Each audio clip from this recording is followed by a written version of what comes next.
തെരഞ്ഞെടുപ്പ് ബഹിഷ്കരിക്കണമെന്നാവശ്യപ്പെട്ട് വയനാട്ടിൽ മാവോയിസ്റ്റ് സംഘം തലപ്പുഴ കമ്പമലയിലാണ് 4 അംഗ സംഘം എത്തിയത്. ആളുകൾ എതിർപ്പറിയിച്ചതോടെ മാവോയിസ്റ്റുകൾ വനമേഖലയിലേക്ക് പിൻവാങ്ങി. പോലീസ് സുരക്ഷ കൂട്ടി. ഇന്ന് രാവിലെ 6:15 ആയുധധാരികളായ 4 അംഗ മാവോയിസ്റ്റുകൾ കമ്പമലയിലെത്തിയത്. പാടികൾക്ക് സമീപം നിന്ന് മുദ്രാവാക്യം വിളിച്ചു. തെരഞ്ഞെടുപ്പ് ബഹിഷ്കരിക്കാൻ ആഹ്വാനം ചെയ്തു. എന്നാൽ ആളുകൾ എതിർപ്പറിയിച്ചു. ഇവരോട് ഇവിടെ നിന്ന് പോകാൻ ആവശ്യപ്പെട്ടു. പിന്നീട് സംഘം വനത്തിനകത്തേക്ക് പിൻവാങ്ങി. തെരഞ്ഞെടുപ്പിൽ വോട്ട് ചെയ്തിട്ട് ഒരു കാര്യവുമില്ല.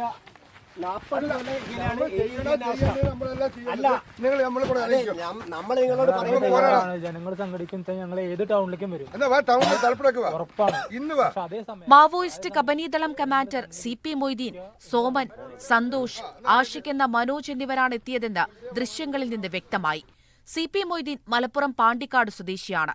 സോമൻ വയനാട് സ്വദേശിയും ആഷിഖ് എന്ന മനോജ് തൃശൂർ വിയൂർ സ്വദേശിയുമാണെന്ന് പോലീസ് വ്യക്തമാക്കുന്നു.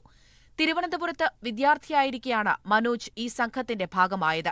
നേരത്തെ കമ്പമലയിലെ വനവികസന കോർപ്പറേഷൻ ഓഫീസ് മാവോയിസ്റ്റുകൾ അടിച്ചു തകർത്തിരുന്നു. ഇതിനുശേഷം വലിയ എതിർപ്പാണ് മാവോയിസ്റ്റുകൾക്കെതിരെ ഈ പ്രദേശത്ത് നിന്ന് ഉയരുന്നത്. ആറളം ഏറ്റുമുട്ടലിന് ശേഷം നിർജീവമായിരുന്ന മാവോയിസ്റ്റുകൾ വീണ്ടും എത്തിയതോടെ തെരഞ്ഞെടുപ്പ് പശ്ചാത്തലത്തിൽ സുരക്ഷ പോലീസ് വർദ്ധിപ്പിച്ചിട്ടുണ്ട്. മീഡിയ 1 വയനാട്.